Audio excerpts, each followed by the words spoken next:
Hello, and welcome to another episode of the Tired F1 Pod. We are back, and we have had some news this week, Shez. How are you doing?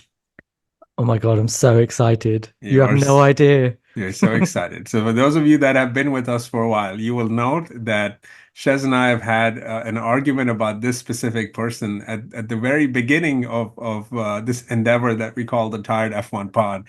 But this week, the F1 gods have made Shez very, very happy because news broke that Audi was clearing the deck is essentially to make way for one Mattia Binotto. So I cannot Yes, wait to he's see what back. that looks like. And the only thing that's remaining there is for Gunther Steiner to be his running mate there in Audi. But this is a Netflix reunion in the making for the two of them. Let's get back to it, which is Mattia Binotto is now going to be both the chief operating officer and the chief technical officer at Audi in what appears to be a major restructure. And we should get into a couple of different areas of it. Of course, the idea that Mattia is getting back Shez, but also the idea that Audi has pulled such a drastic move after what appeared to be, what appeared to be a building phase for them with Andreas Seidl there, and the fact that he's gone too, and it all just seems very sudden. So. Why don't we go ahead and get started there? So, what did you make, first and foremost, of the idea of Andreas Seidl being let go, leaving, whatever the right word is, because I think I've heard both. What did you make Yeah. of that? Uh, well, first of all, he's back. Yes, I'm super happy. Yeah, of course, you had to throw that in there. Yeah, yeah. And whatever reason it is that's meant that Mattia Binotto is back in Formula One, it can't be a bad reason. There you Um, go. I'm only joking. But yeah, I think you're right. We need to look at this as in two parts. Why has there been a change at Sauber Audi, um, and why is it that Bonotto is the guy that fits into that? So if we're looking at the why has there been a change? I guess we probably need to do a quick scene set. Sauber have been essentially bought out in stages by Audi, the big German automotive manufacturer. If you haven't heard of them, I'm not really sure what to say to you, but Audi are a big company, um, and they've been gradually building up their share of ownership in Sauber, and they accelerated that this season, and by 2025, I think they're going to have full ownership, but they're not going to be able to name it Audi until 2026. So anyway, so that's where that's going.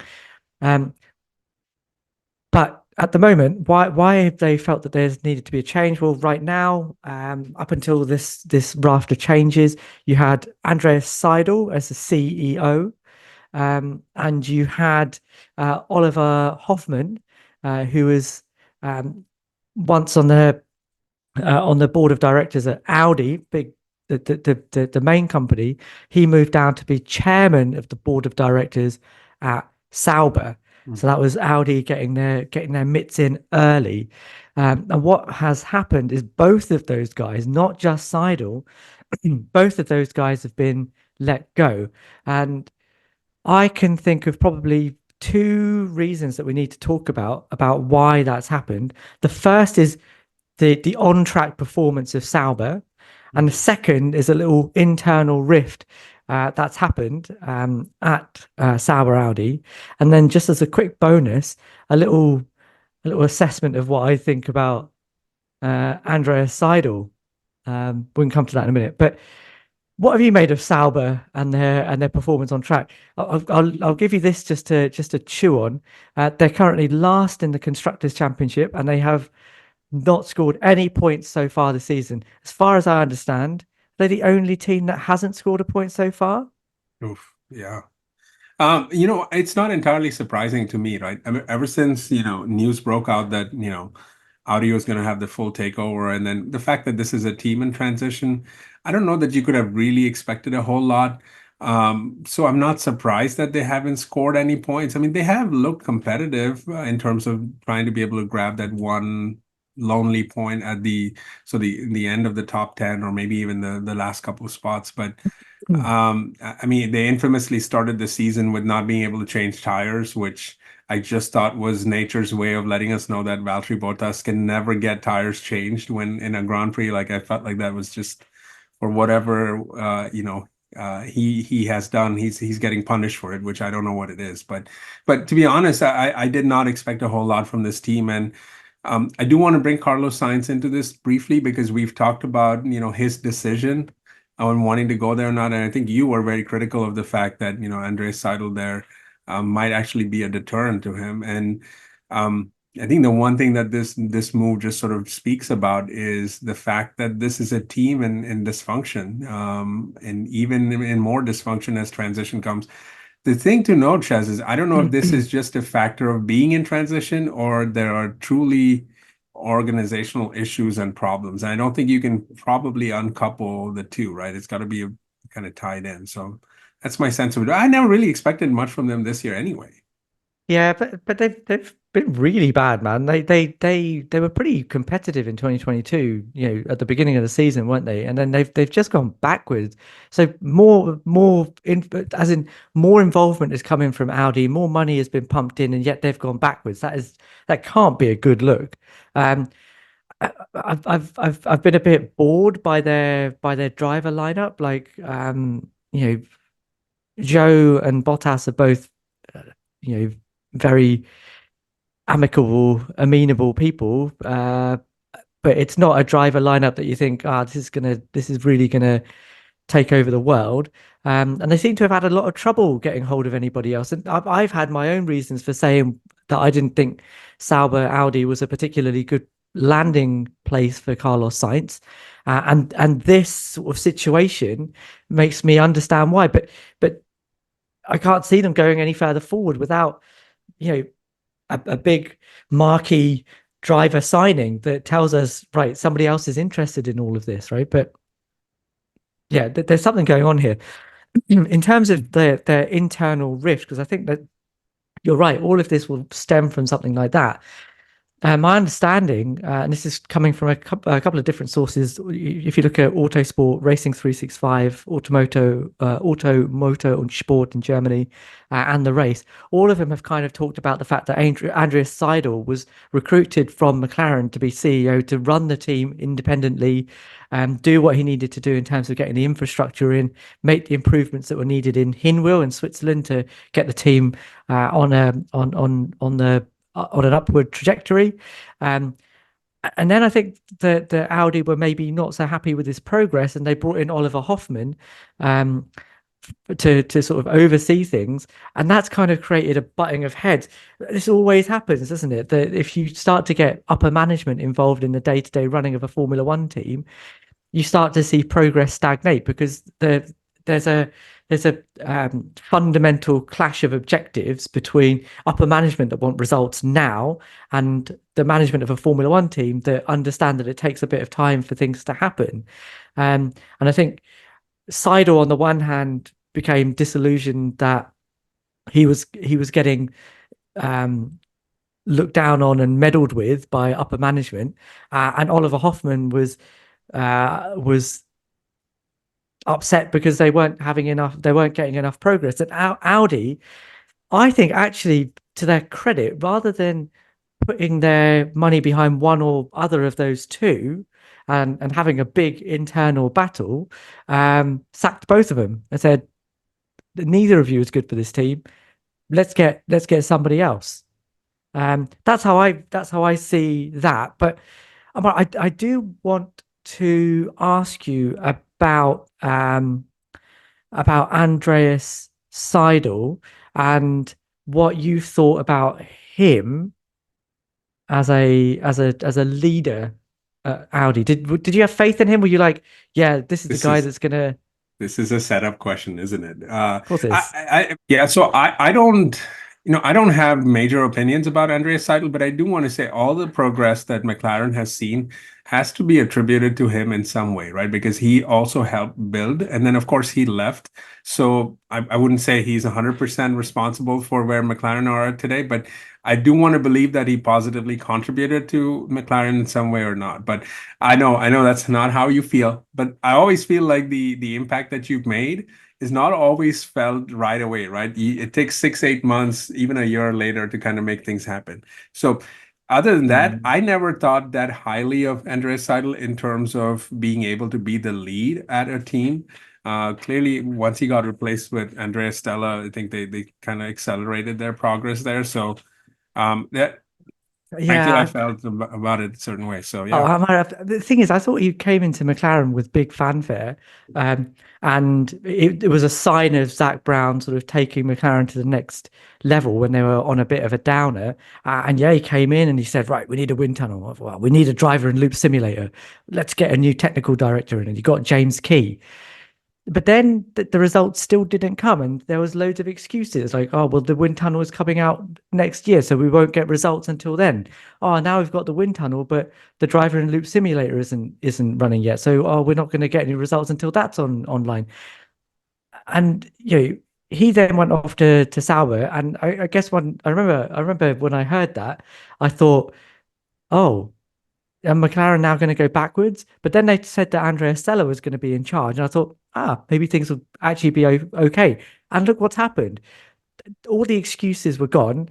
It was suddenly we need to be good now, and from the middle of 2023, so in 18 months, they've basically gone from being hanging off the back of the grid to winning races. yeah, And I think James Key is also, no pun intended, a key part of that too. That I've I've never been that enthused about him as a technical director. Like he's good at making midfield teams like okay, but he's like I don't know very much about other sports, but I okay. understand something. So in football, when Alex Ferguson retired and they put David Moyes in charge of Manchester United, well, David Moyes was this guy that overachieved with Everton. And you thought, well, if you gave him the keys to the castle, look, what could he do if he really had some money behind him? Well, James Key is like that. David Moyes didn't do anything. He ended up losing his job within a year. And I feel like Key is that kind of technical director. Like if you're a midfield team, he'll give you a good base and get you moving in the right direction. But he's not a guy that's going to be a star signing from what I can see. And he was probably responsible for quite a lot of the mistakes that happened at the beginning of 2023, and getting rid of him suddenly accelerated McLaren's learning curve. I'm glad you said all of this because we're going to be talking about Mattia soon. So yeah. Yeah, yeah. So that's my take on that. What did you think of Mattia being signed up? You are a big fan, I know. Haha. Uh-huh. I was not happy, and here's a couple of reasons. But before I get into that, what world do we live in, right? Life comes full circle now. Mattia is at Audi, used to be Sauber, right? I mean, it still is Sauber at this point. You know what I'm saying, though. And then the Sauber principal, Fred Vasseur, is now at Ferrari. So look at that. They've effectively swapped places, only 2 years removed from the whole thing. Um, I Look, I think I hear everything you're saying about Andreas Seidl, and I think presumably Mattia brings in a lot more qualities that are more desirable to what Audi is trying to do. And clearly, if they're looking to make that splash, they've probably seen what Alpine is doing, right? And Carlos Sainz is a key cog at the middle of all of this because all the teams are trying to show they're serious. Williams, Audi, Sauber, and Alpine are all trying to show that they're serious about getting to the front of the grid by virtue of trying to get him. And I think Audi felt like they really needed to do that with Mattia. I think the thing that bothers me about the Mattia hiring is will he peel away some of the Ferrari staff, which is something I don't want to see happen right now because we've already lost a bunch of people. Really? That's Yeah, your concern. that is my So concern. you're worried Okay, that so yeah. Binotto coming in, not on his own merits, you're worried that he's going to poach Ferrari stuff. I mean, there's not a whole lot of them left, to be honest, but you never know, right? So I don't know. Look, again, this is unreasonable Ferrari fan feeling, right? So take it for what it's worth. Um, I I've been down on him previously because everything you just described about James Key could be said about Mattia's time at Ferrari in 2022 and yeah, in 21 and 22 for sure, right? So I think that was the season that because that was This exactly guy. what it was. So I was good riddance with that. And look how Fred has Wow. turned the team around since he got there.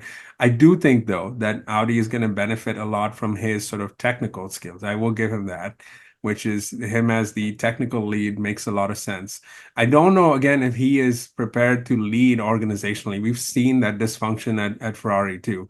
I cannot take that visual of him sort of finger wagging at Leclerc at the end of the British Grand Prix for nothing bad Leclerc did and like not taking responsibility for it. So hello Audi to the no blame, no responsibility taking culture. So there you go.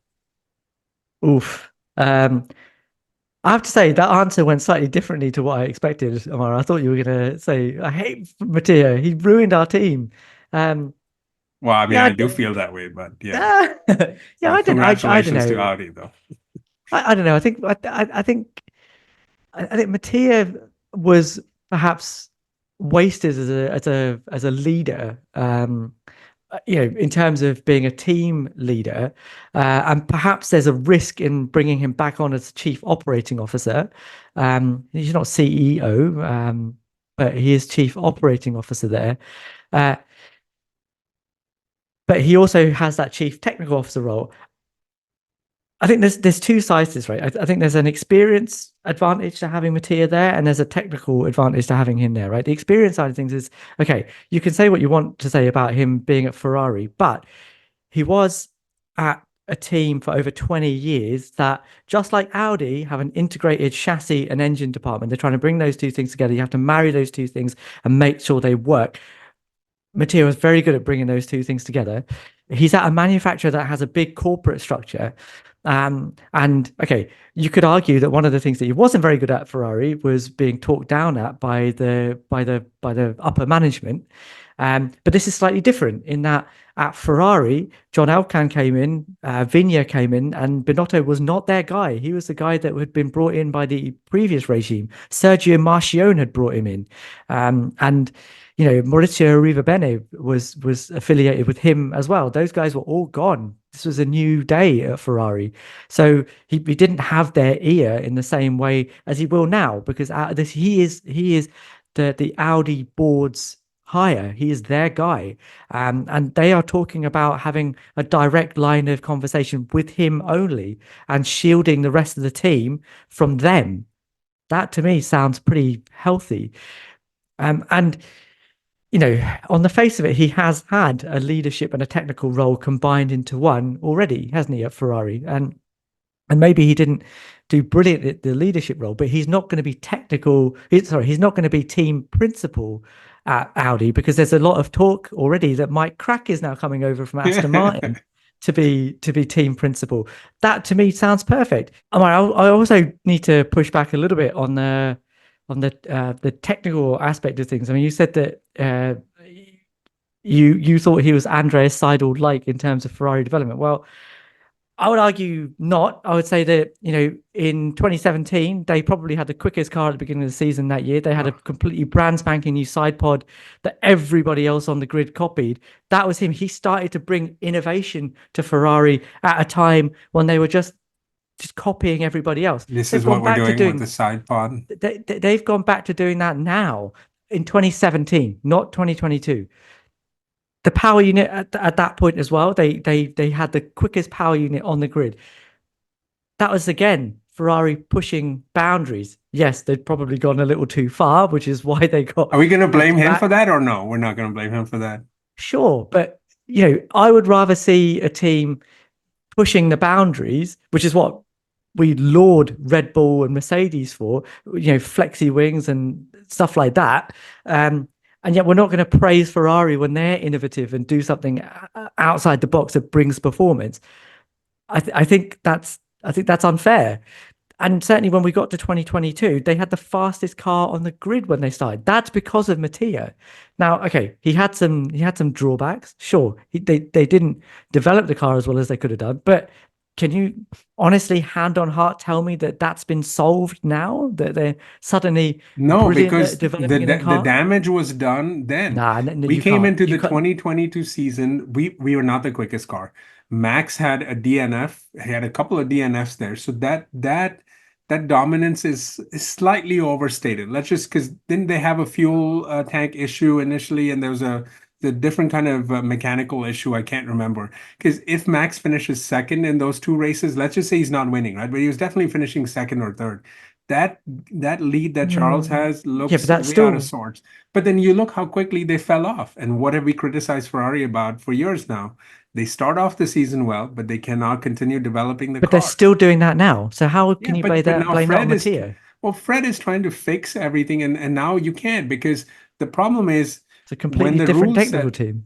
I understand that, but now you're playing catch up, right? You could have fixed those things, but performance is relative now.